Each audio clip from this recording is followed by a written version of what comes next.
welcome to or back to Small Moments with Yasmin Taylor. I wanted to do a little sit down video today. I have recently read this book. It's called The Art of Frugal Hedonism, and it is by Annie Raser-Rowland with Adam Grubb. And oh my goodness, I wanted to share. So I was obsessed with this book, right? I was reading it. I was actually telling everyone about it. It is not often that a book does that to me personally. So the little excerpt is a guide to spending less while enjoying everything more. And I actually wanted to share a couple of my perhaps unintended takeaways that have stuck with me for well over almost 2 months, I would say, after I finished reading this. And it is definitely a book that I'm probably going to keep picking up again and again. So I should probably either buy one or give it back to ask my friend if they want it back. Hilarious. Frugal. Anyway, so the thing that really stuck with me in this book, it is probably summed up a little bit on this page. I might put a little screenshot in there. Is hours worked, stuff owned. So there's like this curve that's no money for even basic comforts, or overindulged but discontented and time poor. And then there's this little strawberry sitting up the top where it says is the sweet spot, is somewhere in the middle. So where you have basic comforts, you have the things you need, but you still have time to enjoy them. And I think I definitely look at the world through a lens of making the most of time, and I think that comes from a certain level of loss in life.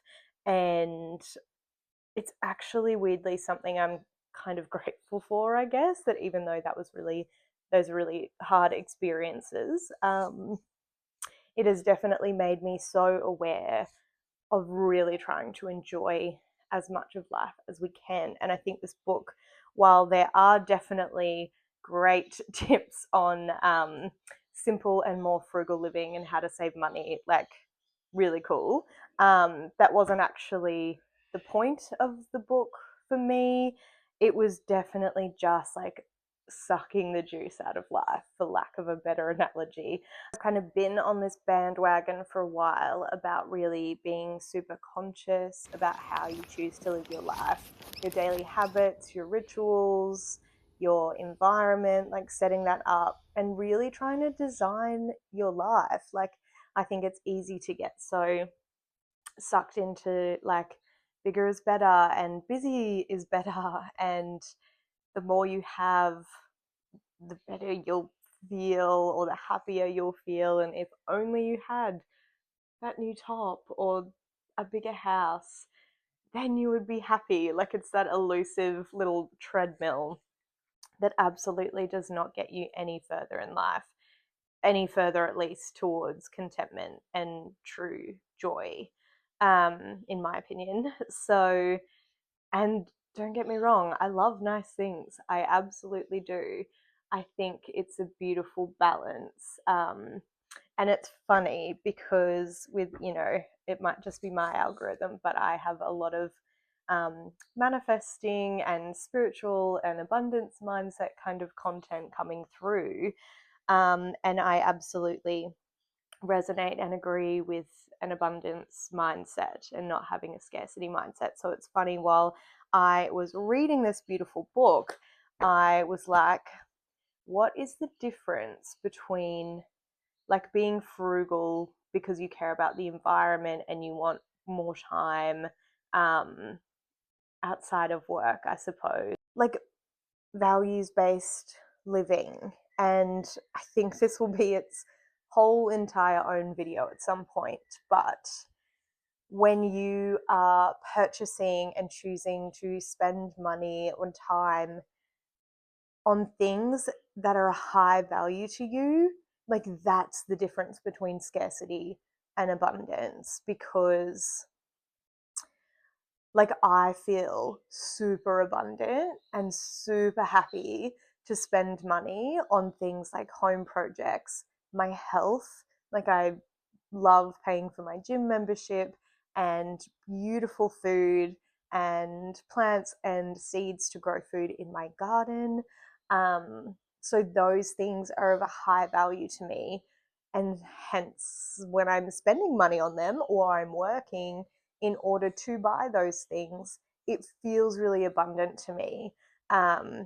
Whereas I guess personally, a scarcity thing would probably be if you really hate paying for a certain bill or spending money on clothes, for example, then that's going to feel really constrictive to you, and you're not going to value spending money on it as much. So you're probably not going to spend an entire week working at your job in order to go and buy a handbag. That would not be in alignment with your values. So you might buy a handbag from Vinnie's and then that feels abundant to you. Does that make sense? Because, yeah, it's what makes us feel abundant. Whereas to somebody else, buying a handbag from Vinnie's could feel really like scarce and, oh no, like this means something about me, or that doesn't feel good. Like, I think that's the difference in values.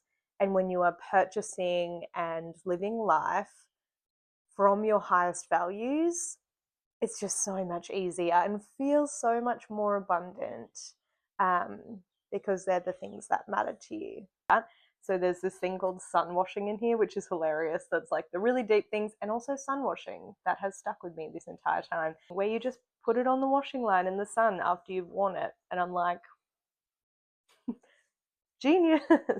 Hilarious. But it really does work. It's beautiful. The sun is like our biggest beautiful resource of so many things. Anyway, here are my 5 frugal hedonist tips inspired by this beautiful book. Okay, starting with something not very deep and meaningful, but lovely. Hanging the washing out in the sun, and then when it's time to take it in again, really slowing down and enjoying taking it off the line, which sounds hilarious, I know, but I'm folding as I go, I'm taking in the fresh air, I'm getting sun on my skin, just really making those little things ritualistic, because they absolutely help you enjoy your life overall so much more. Okay, tip number 2 is in a similar vein, slowing down. Slowing down, notice the cool breeze on your skin.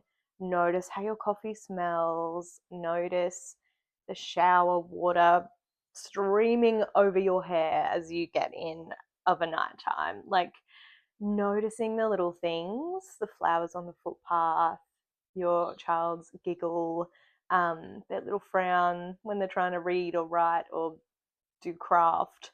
Like, slowing down to notice all those little beautiful things. God, it actually just makes life so magical. And I think that's what we've lost along the way, is we're all in such a hurry and we're so busy that we have lost the magic, and then we wonder why we feel discontented and stuck and dissatisfied with our lives, and then we try to buy a solution to it, when really we don't need to buy anything as a solution to that. We just need to slow down and live our lives.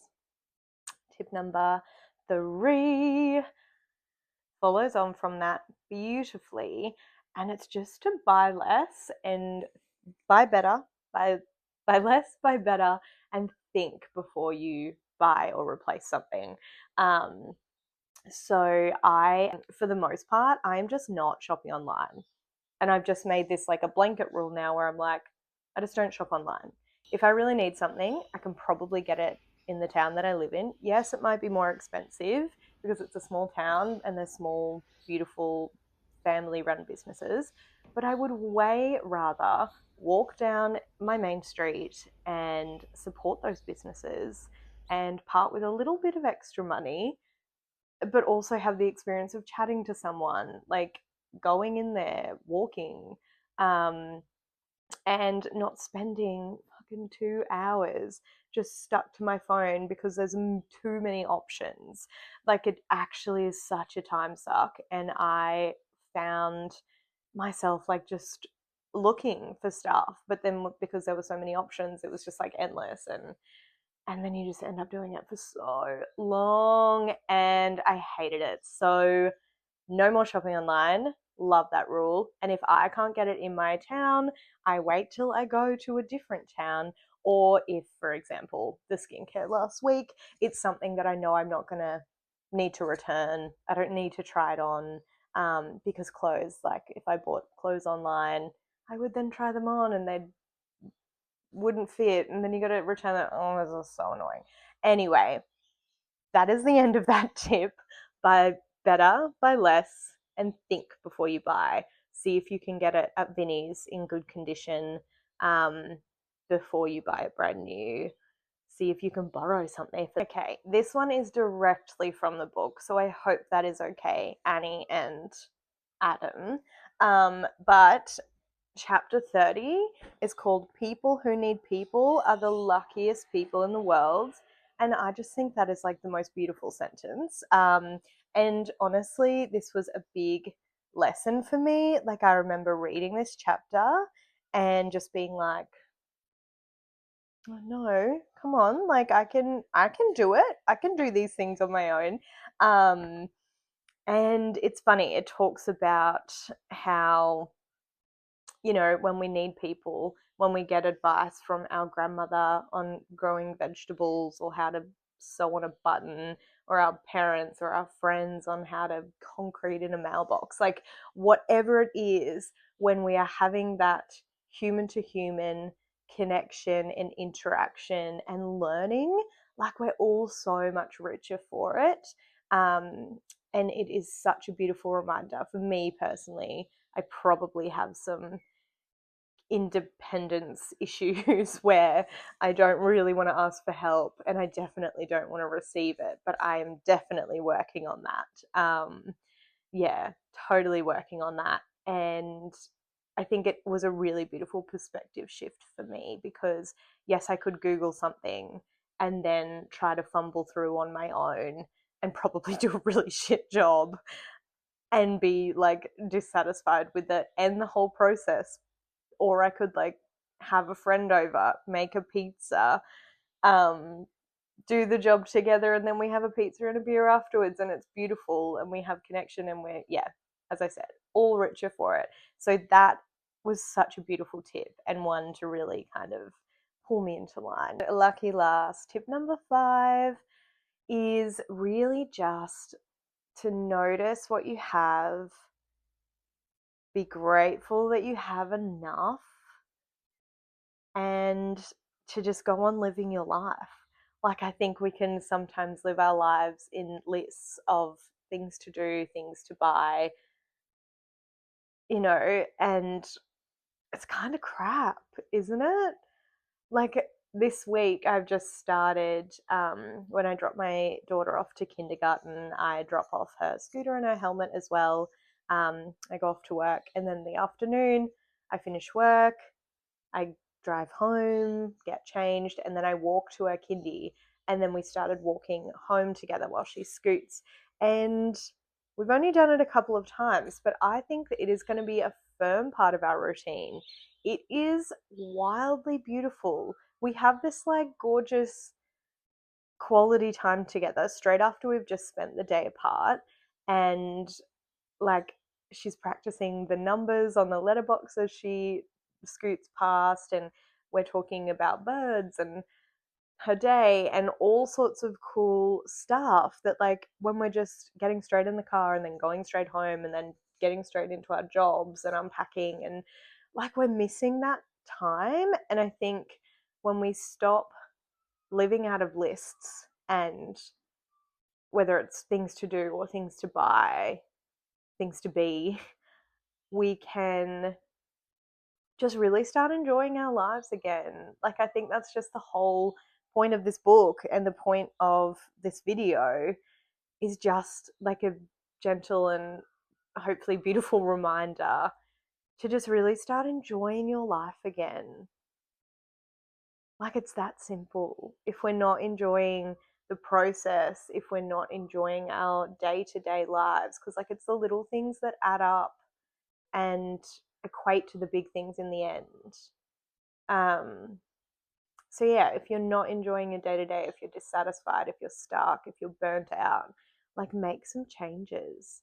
And there are some great little tips in this book, also in this video, hopefully, to just start now. Like, you don't have to buy anything new, you don't have to quit your job, you don't have to do anything drastically huge in order to take an extra 5 minutes to slow down while you're hanging out the washing or bringing it in, to light a candle of a morning or an afternoon to switch up your routine and change the energy.